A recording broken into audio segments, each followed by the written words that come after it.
Assalamualaikum warahmatullahi wabarakatuh. Perkenalkan, nama saya Nada Febri Hamid dengan NIM J1B022072. Berikut merupakan tugas dari mata kuliah Hidrologi Teknik dan Agroklimatologi, Program Studi Teknik Pertanian, Fakultas Teknologi Pangan dan Agroindustri Universitas Mataram. Pada video ini saya akan menjelaskan terkait dengan pengaruh iklim terhadap pertumbuhan tanaman. Iklim adalah rata-rata keadaan cuaca dalam waktu yang cukup lama.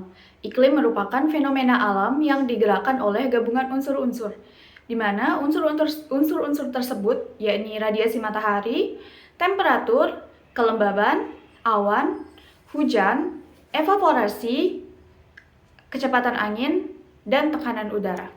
Penjelasan yang pertama, saya akan menjelaskan tentang pengaruh radiasi matahari terhadap pertumbuhan tanaman. Radiasi matahari adalah salah satu faktor abiotik yang dapat mempengaruhi metabolisme dan pertumbuhan tanaman.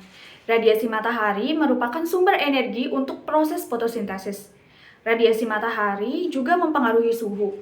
Semakin tinggi intensitas radiasi, maka suhu udara akan semakin meningkat. Dapat kita lihat pada salah satu penelitian yang terdapat pada jurnal yang berjudul Pengaruh Pengurangan Intensitas Radiasi Matahari Terhadap Pertumbuhan dan Kualitas Selada Romaine. Di sini kita bisa melihat grafik hasil pengukuran intensitas radiasi matahari, perlakuan kontrol, dan penggunaan naungan plastik penyaring UV 14%. 14% mampu menurunkan intensitas radiasi matahari dari 602 watts menjadi 421 watts, namun tidak dapat merubah suhu udara dan kelembaban udara secara signifikan.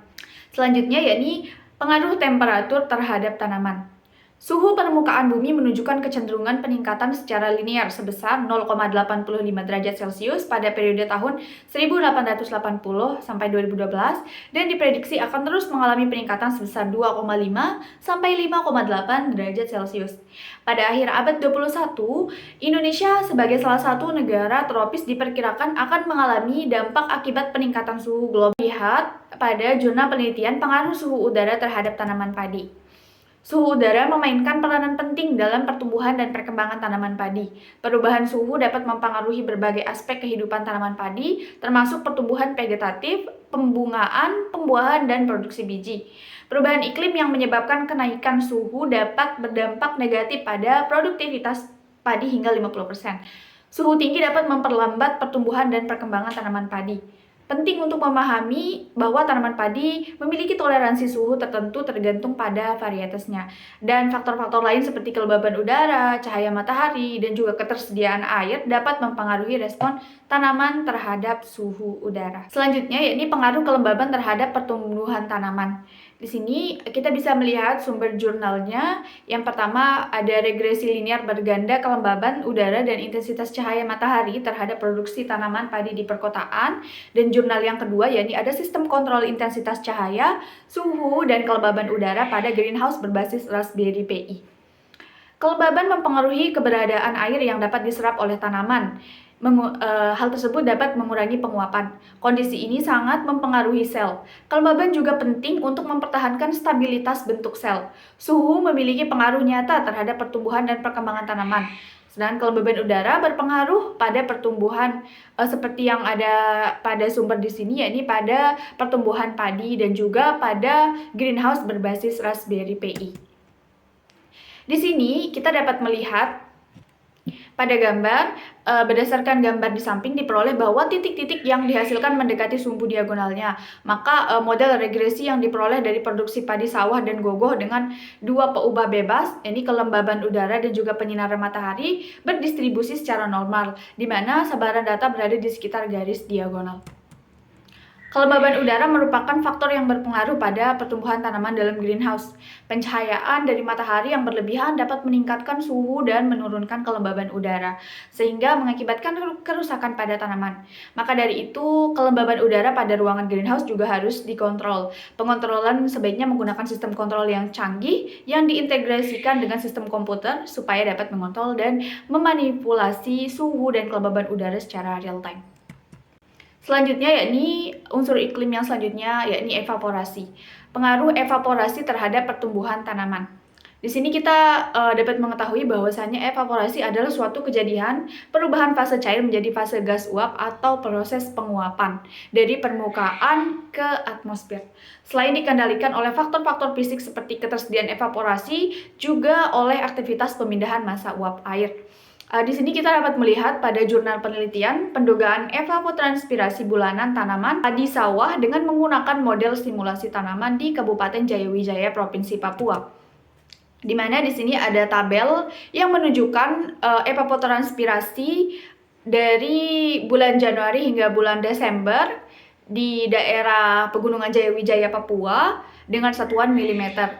Di sini hasil pengujiannya dengan menggunakan uji T berpasangan tidak nyata, P lebih besar dari 0,05 antara model dan pengukuran lapangan, mendapatkan hasil yang tidak nyata, dan ini menunjukkan bahwa model mampu memprediksi evapotranspirasi di Kecamatan Asologoaima, Kabupaten Jayawijaya secara keseluruhan. Dapat dilihat bahwa model mampu untuk menerangkan pengukuran lapangan evapotranspirasi. Nah, di sini evapotranspirasi ini tuh menunjukkan bahwa di mana terdapat puncak evapotranspirasi tertinggi, maka disitulah tempat untuk penanaman yang baik untuk padi di daerah tersebut. Selanjutnya, yakni pengaruh hujan terhadap pertumbuhan tanaman. Hujan merupakan salah satu sumber air utama yang membantu pertumbuhan tanaman.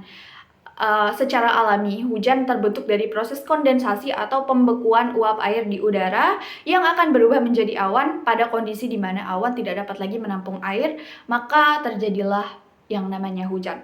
Di sini kita dapat melihat terdapat dua sumber jurnal. Yang pertama ada analisis pola curah hujan terhadap produktivitas tanaman padi di daerah Jawa Barat, dan yang kedua yakni jurnal penelitian pengaruh hujan ekstrim terhadap produktivitas bawang merah di Kabupaten Probolinggo, Jawa Timur.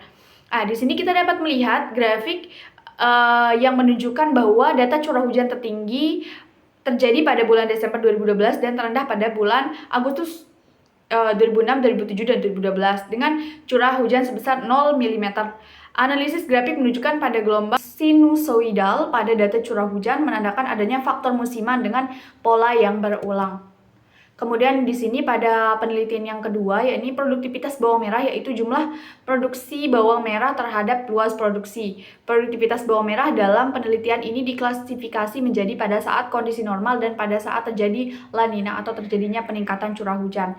Dan ternyata di sini curah hujan tersebut atau curah hujan yang ekstrim menyebabkan kerusakan yang terjadi pada tanaman bawang merah.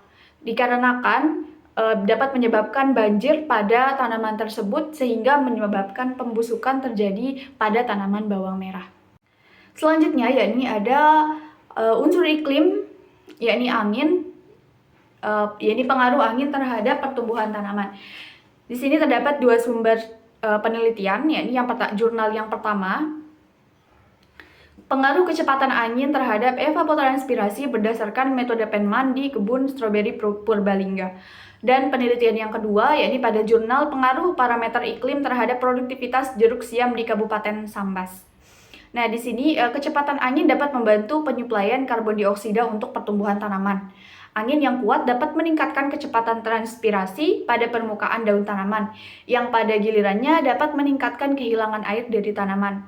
Hal ini dapat mempengaruhi pertumbuhan tanaman, terutama jika tanaman tersebut berada di lingkungan yang kering atau kurang mendapatkan air melalui air tanah. Kita dapat melihat tabel 1 ini produksi jeruk siam dengan kecepatan angin.